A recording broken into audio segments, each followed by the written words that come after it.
नमस्कार, मैं विकास सिंह राजपूत और आप देख रहे हैं एक न्यूज 24। बिहार में एक बार फिर से चुनाव की जो शंखनाद है वो बजने वाली है। बिहार में एक बार फिर से चुनाव होने जा रही है और इसको लेकर अब निर्वाचन आयोग जो है तैयारी जो है करने लगी है। बिहार में अभी अभी बिहार विधानसभा का चुनाव जो है वो समाप्त हुआ, नया सरकार बना, लेकिन विवादों के बीच में सरकार है। एक तरफ चुनाव आयोग को लगातार घेरा जा रहा है, कई मामले कोर्ट में लंबित चल रहे हैं, लेकिन इन सब के बीच में अब बिहार एक बार फिर से चुनाव की ओर बढ़ गया है। और इस बार जो चुनाव होने जा रहा है, जैसे ही ऐलान होगा वैसे ही नेताओं के चेहरे पर खुशी की जो लहर है वो एक बार फिर से झूम गई है, क्योंकि बिहार एक बार फिर से चुनाव की ओर बढ़ चला है। जी हां, इस वक्त की बड़ी खबर,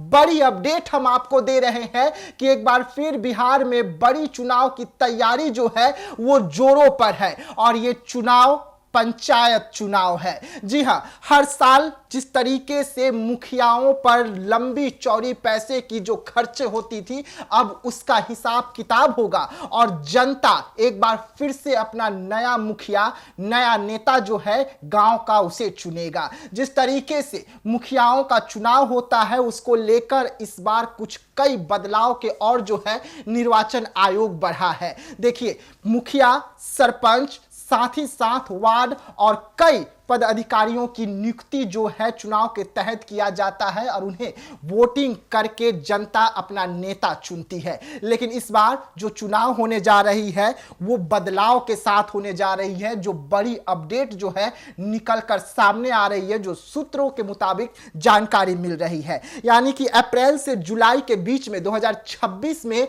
जो चुनाव होने वाली है पंचायत की, उसकी समाप्ति हो जाएगी। यानी कि अप्रैल में चुनाव जो है की शुरुआत होगी और जुलाई में इसकी समाप्ति होगी और इसका परिणाम जो है निकल कर सामने आ जाएगा, जो इस वक्त सूत्र जानकारी दे रहे हैं। इसको लेकर मुखिया से लेकर सरपंच और तमाम जो गांव में पदाधिकारी होते हैं, जो गांव का भागडोर अपने हाथों में रखते हैं, वो तैयारी शुरू कर लिए हैं। साथ ही साथ आरक्षण रोस्टर में बदलाव किया गया है। इस बार आरक्षण का जो रोस्टर था उसमें बड़ा बदलाव जो है वो नीतीश कुमार कर सकते हैं। यानी कि जो आरक्षण का मुद्दा है उसको देखते हुए बड़े बदलाव की ओर इस बार जो पंचायत चुनाव है वो बढ़ रहा है। साथ ही साथ कई बड़े अपडेट भी इसमें निकल कर आ रहे हैं। अगर आप भी इस चुनाव को लड़ना चाहते हैं और उम्मीदवार बनना चाहते हैं तो उससे पहले आपकी जाति, निवास,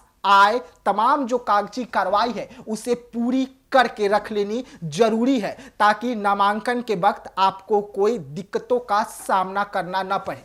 अब देखने वाली बात होगी कि जब आरक्षण का जो रोस्टर है उसमें बदलाव होगा तो जो पहले चुनाव में होना था वो 25 साल बाद नीतीश कुमार बड़ा फैसला लेंगे और सीधा आरक्षण को बदल कर रख देंगे, क्योंकि इस वक्त सूत्र जो है बड़ी जानकारी दे रहे हैं कि आरक्षण रोस्टर में बदलाव करके इस बार का जो पंचायत चुनाव है उसकी समाप्ति की जाएगी और पंचायत चुनाव करवाई जाएगी। वैसे में अब नेताओं के चेहरे पर खुशी है, क्योंकि जो नेता इस वक्त मुखिया पद के लिए तैयारी कर रहे थे, अगर आरक्षण रोस्टर में बदलाव होती है तो उनके लिए बड़ा झटका माना जाएगा। और साथ ही साथ जो निचले तबके के लोग हैं उनके चेहरे पर खुशी की लहर दौड़ेगी, क्योंकि आरक्षण में बदलाव इस बार नीतीश कुमार कर सकते हैं, जो सूत्र इस वक्त बड़ी जानकारी दे रही है। तो ऐसे तमाम खबरों के लिए रहिएगा एक न्यूज 24 के साथ। तब तक के लिए मुझे यानी कि विकास सिंह राजपूत को दीजिएगा इजाजत। धन्यवाद।